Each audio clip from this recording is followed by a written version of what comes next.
안녕하세요. 매일 새로운 사연을 전하는 읽어주는 사연 라디오입니다. 구독과 좋아요, 많은 공유 부탁드립니다. 오늘의 사연 시작하겠습니다. 안녕하세요. 결혼 생활 8년 개고생만 하다가 이혼했어요. 워낙에 도움받은 게 하나도 없다 보니 아빠 없이 애 키우는 게 그렇게 힘들지는 않네요.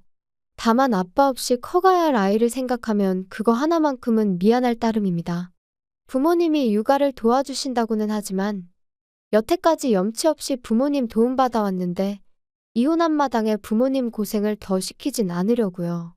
제 결혼 생활은 시작부터 순탄치 않았습니다. 세상 어느 누가 결혼하면서 내 인생이 이렇게 꼬여버릴 거라고 생각을 하겠나요? 저 또한 남편과 결혼 준비를 하면서 앞으로 펼쳐질 행복하고 밝은 미래만 생각했어요.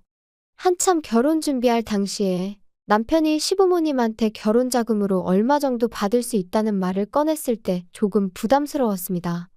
저희 집이 찢어지게 가난한 건 아니었지만 시댁과 비교했을 때 비교적 여유가 없는 편이었거든요. 애초에 저는 결혼할 때 집에서 지원을 받아오기보단 어떻게든 저희들 힘으로만 해결해 볼 계획이었어요.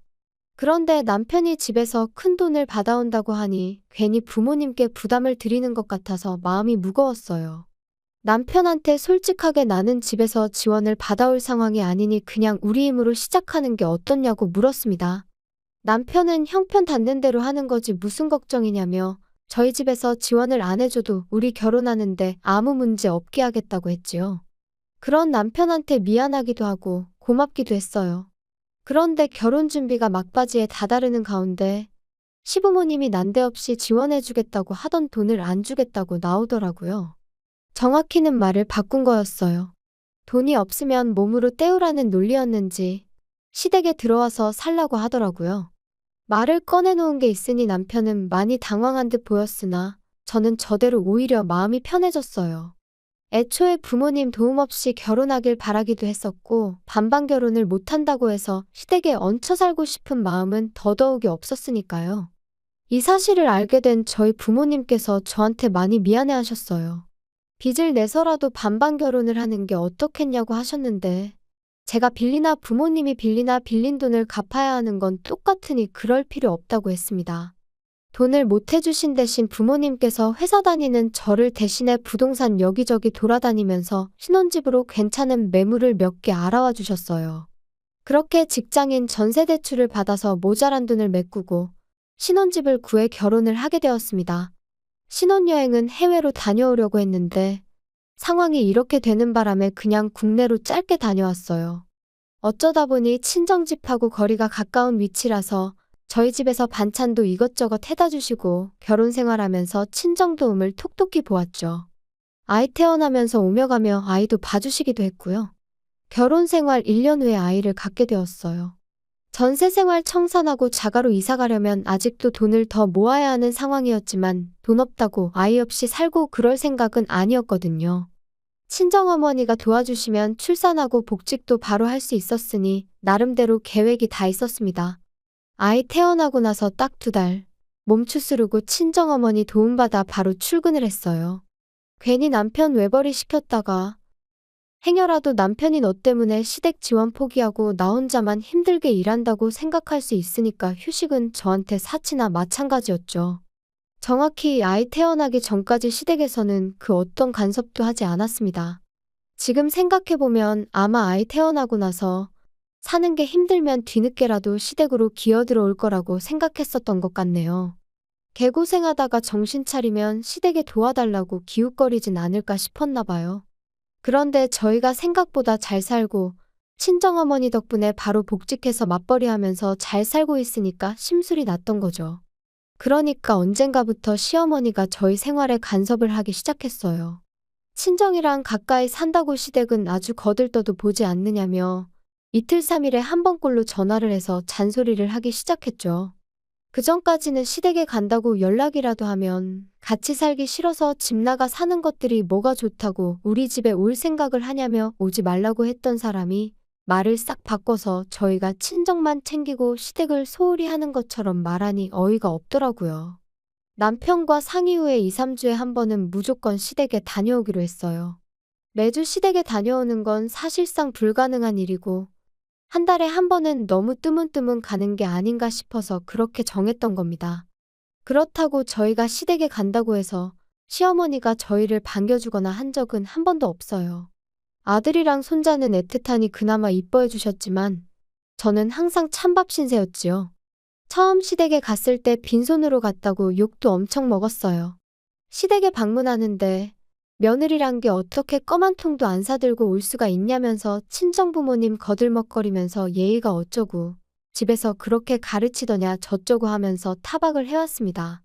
친정에서는 저희 어떻게든 뭐 하나라도 아끼게 해주고 싶어서 반찬도 이것저것 챙겨주시고 그랬는데 시댁은 저희한테 항상 무언가를 바라기만 했어요. 시어머니 눈에는 제가 그냥 합가해서 같이 살기 싫어서 아들 꼬셔 집 나가 살고 있는 나쁜 년으로 보였겠지요. 바보 같게도 저는 어떻게든 시어머니 마음을 돌려야겠다고 생각했고 그러려고 애를 많이 썼습니다. 시댁 갈 때마다 시어머니가 좋아한다는 계절 과일이며 제철 음식들 사들고 가고 그랬습니다. 시어머니가 몸이 허한 것 같다 하면 한약도 몇 첩 지어서 가고 그랬어요. 맞벌이를 하고 있긴 했지만 2, 3주에 한 번씩 시댁에 가는 게 부담이 될 정도였지요. 시댁 가서 시어머니 대신 집안일도 해드리고 뭐 김장이 있다거나 큰 집 행사가 있다고 하면 회사에 휴가까지 내서 제가 제일 먼저 달려가 시어머니를 도왔습니다. 하지만 제 정성이 역부족이었는지 시어머니 마음은 좀처럼 열리지 않았어요. 결혼할 때는 제가 남편한테 고맙고 미안해했는데 결혼 후에는 역으로 남편이 저한테 고맙고 미안해했지요. 그렇게 결혼 생활 6년이 지나갔어요. 시댁에 시달려가면서도 열심히 일하고 아끼고 모아서 집을 사게 되었습니다. 대출이 더 늘어나긴 했지만 요즘 애들이 집이 전세면 전세인 대로 아파트가 구리면 구린 대로 그걸 가지고 편을 가르고 놀리고 그런다는 뉴스를 보니 무리를 안 할 수가 없었네요. 그래도 저희 나름대로 행복했는데 큰 사건이 하나 터지고야 말았습니다. 시어머니가 평소보다 더 공격적으로 변하기 시작했어요. 처음에는 저희가 이제 번듯한 집까지 갖게 되었으니 그게 열받아서 저한테 더 모질게 하는구나 싶었는데 가만 보니 했던 말을 자꾸 또 하는가 하기도 하고 뭘 자꾸 깜빡깜빡 하기도 했어요. 시어머니랑 좋은 사이는 아니지만 TV 프로에서 봤던 치매 증상에 대한 내용이랑 거의 맞아떨어지는 부분이 많아서 걱정이 되더라고요. 시어머니는 물론이고 신우랑 아버님, 남편한테도 어머님 병원 한번 다녀와야 하는 거 아니냐고 물어봤는데 다들 하나같이 멀쩡한 사람을 치매 환자로 만드냐며 뭐라고 했었어요. 하지만 날이 갈수록 제가 알고 있던 증상과 똑같은 행동들을 반복하시니 억지로라도 제가 모시고 다녀와야겠다는 생각이 들더라고요. 그리고 우려했던 일이 실제로 벌어지고 말았습니다. 시어머니는 치매를 앓게 되신 거였어요.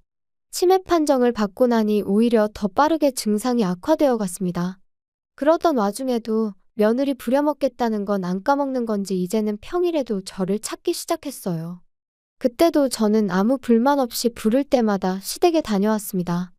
그리고 그때부턴 2, 3주에 가던 것도 매주 다녀오게 되었고요. 아무리 시어머니가 저를 괴롭혔다고 해도 치매를 가지고 하늘이 응당한 벌을 내렸다는 생각이 들었다기보단 딱한 마음이 더 컸거든요.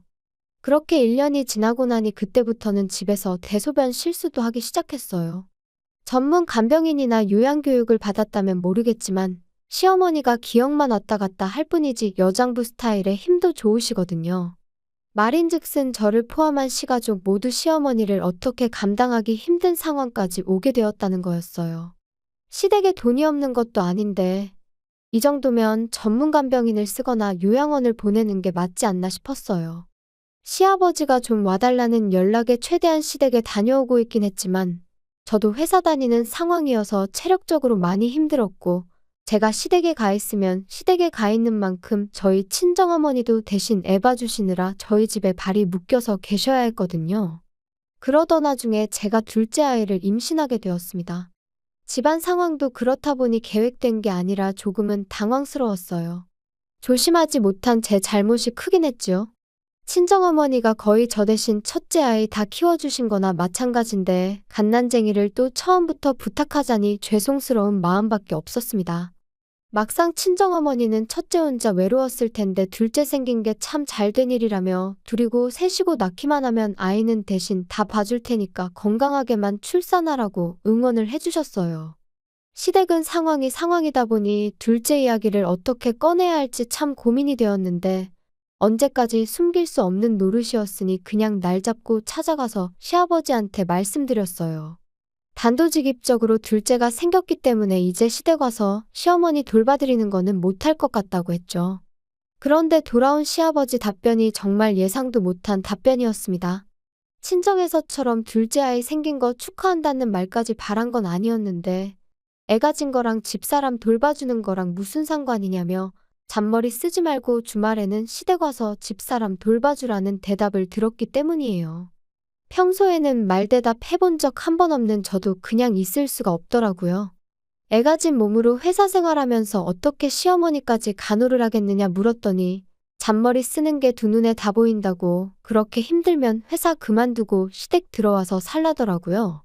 애초에 집사람 치매 걸린 게 너네가 안 들어와 살아서 그런 거라면서 아예 시어머니가 치매를 가진 이유를 저한테 덤태기까지 씌우는 겁니다. 하도 어이가 없어서 그렇게는 못하겠다 말하고 그냥 집으로 돌아와 버렸어요. 현관문 너머로 시아버지가 고래고래 소리를 지르는 소리가 들려왔는데 싹 다 무시해버렸습니다. 그리고 그날 저녁에 신우한테 전화를 받았어요. 신우도 좋은 소리 하나 안 하더라고요. 주말만 봐드리는데 뭐 그렇게 대단한 일 한다고 온갖 유세를 다 부리냐고요. 말이 주말만 봐드리는 거지. 평일에도 시아버지가 부르면 몇 번이고 다녀왔고 주말에만 봐드리는 게 시어머니만 봐드리는 게 아니라 일주일치 집안일이 쌓여있는 거 다 해야 하고 시아버지 굶지 않게 일주일치 먹을 것도 대충 준비해놓고 가야 하는 거 모르냐고. 그럼 형님이 평일 내내 시어머니 간병해드리고 집안일도 다 해놓으라고. 그럼 제가 주말만 가서 어머님 봐드리는 거 생각해보겠다고 하고 전화 끊었습니다. 그런데 생각해보니 시어머니 문제로 시가족들한테 시달리고 있는 게 저라는 사실이 어이가 없더라고요. 남편이 중간에서 딱 교통정리 한 번만 해주면 쉽게 끝날 텐데 아버님한테도 저 혼자 말씀드리러 다녀왔고 신호전화 받는 동안도 남편은 애랑 놀아준다는 핑계로 아예 대화에는 끼지도 않았거든요. 그래서 남편 불러 세워놓고 한마디 했어요. 이럴 때 남편 역할이 뭐겠냐, 당신이 나서서 한마디 해줘야 하는 거 아니냐 했더니 이제 와서 남편이 자기 가족들 편을 들기 시작하더라고요. 다른 사람 일이면 자기가 가만히 있겠냐고. 그런데 다른 사람도 아니고 우리 엄마 일인데 어떻게 자식된 도리로 아픈 엄마를 내칠 수가 있겠냐고 뻔뻔하게 헛소리를 하는 거예요. 언제는 얼마나 챙겼다고 뻔뻔하게 내친다는 소리를 할 수 있느냐고 대번에 따져 물었어요. 우리 결혼 생활 8년, 시댁에 왕래하기 시작한 지 6년 동안 당신이 시댁 가서 손가락 하나 까딱한 적이 있었냐고요. 시어머니 아프고 나서도 주말마다 가서 시어머니 케어하는 게 나였지 당신이 가서 뭐 하나 한 게 있느냐고 말이죠. 그리고 내가 언제 시어머니를 어디 뒷산에 고려장이라도 하고 오자고 제안했냐고. 나 말고 전문적으로 교육받은 간병인을 쓰던가 요양원에 모시자는 건데 어떻게 그걸 내친다는 표현을 할 수가 있느냐고 했죠. 제 말이 틀린 게 없는데도 남편은 요양원에 모신다는 게 무슨 뜻이냐. 요양원 보낸다는 게 그냥 목숨만 부지시키는 거지 죽게 내버려 두는 거랑 다르게 뭐냐고요. 아픈 사람 집에서 꾸역꾸역 모시면서 마누라 고생시키는 건 괜찮은 거냐고 따졌더니 누가 가족 아니랄까봐 지 누나가 했던 말이랑 아버지가 했던 말을 아주 짬뽕시켜서 대답을 하더라고요. 주말만 가는 건데 뭐가 어렵냐느니 하는 말은 참을 수 있었는데 이참에 시댁 들어가서 살면 어떻겠냐는 소리 나올 때는 아무리 저라도 욕이 절로 나오더라고요. 여태 내가 하는 말을 뭐 귓구멍이 아니라 뒷구멍으로 들었냐고. 아무튼 나는 어머님보다는 아이가 더 중요하니 더는 간병 못하겠으니 그렇게 알라고 딱 잘라서 말했습니다. 하다 안 되니까 남편이 성질을 부리기 시작했죠. 그럼 아직 멀쩡한 우리 엄마를 요양원에 보내자는 거냐고. 이게 시어머니 일이니까 그러지. 친정엄마 일이었으면 똑같이 했겠냐고 발악을 하기 시작하는데 어이가 없었습니다. 저도 한마디 해줬어요. 만약에 우리 집이 똑같은 상황이었으면 나는 주저하지 않고 요양원부터 알아봤을 거라고요. 대신 요양원에 못해도 시간 되는 대로 일주일에 2~3번은 다녀왔을 거라고 했더니 그제서야 아무 말도 못하더라고요. 하지만 남편은 이 일로 저한테 삐쳤는지 그 후로 며칠 동안은 저한테 말 한마디 안 걸어왔어요. 저한테 자기 화났다는 걸 티내려고 일부러 발소리 쿵쿵 내면서 걸어다니고 문이 부서져라 세게 닫아 제끼고 여태까지 힘을 합쳐 살아온 내 남편이 알고 봤더니 본성이 아주 옹졸하기 그지없는 사람이었다는 사실이 놀랍고 충격적이었습니다. 하루 이틀만 그랬으면 참는데 그 꼴을 일주일 내내 보고 있으니 저도 생각을 달리하게 되었습니다. 평소 친하게 지내던 직장 동료가 소개해준 변호사를 찾아가 조용히 이혼 준비를 시작했죠. 변호사가 알려주길 합의 이혼하는 게 가장 깔끔하긴 한데 자초지종을 들어보니 충분히 이혼 사유가 될 것 같다고 소송도 문제없다는 말을 해줬어요. 그래서 미리 이혼 서류만 만들어 놓았어요. 그래도 마음 한편으로는 남편이 시어머니 걱정에 저러는 거다. 저러는 건 한때고 곧 제정신 차려서 평소에 내 남편으로 돌아올 거라 믿었거든요. 그리고 시간이 지나 이혼 서류 만들어 놓은 그 주 주말이 되었어요. 제가 진짜로 시댁에 안 가고 집에 있으니까 그제서야 말을 걸어왔어요. 우물쭈물하면서 자기가 곰곰이 생각해봤다고 좋은 해결 방법이 있는 것 같은데 한번 드러나 보겠냐 하더라고요. 무슨 소린가 들어는 봐야겠다 싶어서 말해보라고 했어요. 그랬더니 남편이 당장 내일이라도 시어머니를 우리 집으로 모시면 어떻겠냐는 소리를 하는 거예요. 어차피 장모님이 아침에 오셔서 아이 돌봐주시지 않냐. 그럼 낮 동안에는 장모님이 우리 엄마 간병을 좀 해주고 퇴근하고 오면 우리가 간병하면 되는 거 아니겠냐고요. 시댁에 오며 가며 시간 낭비할 일 없으니까 좋은 아이디어 아니겠냐고 하는데 그걸 해결 방법이라고 떠벌리고 있는 인간을 보니 오만정이 다 떨어지더라고요. 무슨 약이라도 잘못 먹었나 싶기까지 했어요. 그게 아니고서야 어떻게 맨정신으로 저딴 소리를 해결 방법이랍시고 짓거릴 수나 있는지 싶었거든요. 내가 못한다니까 이젠 지 장모, 우리 엄마한테까지 시어머니 간병을 생각하는 인간 꼬라지를 보니 저 자식 입에서는 죽어도 자기 입으로 엄마 간병은 자식인 내가 직접 하겠다는 말은 나올 것처럼 보이지 않았습니다. 요양원에 모신다거나 간병인을 쓴다거나 하는 말은 입 밖에도 꺼내지 않을 거라는 사실은 뭐 안 봐도 비디오였고요. 그래서 미리 준비해 놓았던 이혼 서류를 조용히 내밀었습니다. 남편이 이게 뭐냐고 묻길래 보면 모르겠냐고 이혼 서류라고 대답해줬죠. 이혼 서류를 보면 그나마도 정신 차리겠거니 싶었는데 그게 아니라 세상에 시어머니 병수발 들기 싫어서 이혼하는 며느리가 어디 있냐고 따지고 들더라고요.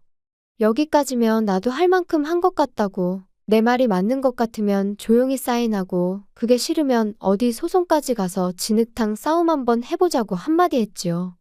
제가 진심인 걸 눈치챈 건지 남편이 그래도 아이를 생각하면 이혼만큼은 하면 안 되는 거 아니겠냐 했죠. 나는 당신한테 충분한 기회를 준 것 같다고 그렇게 아이를 생각했으면 당신도 나한테 그러면 안 되는 거 아니었냐 했더니 말을 잇지 못하더라고요.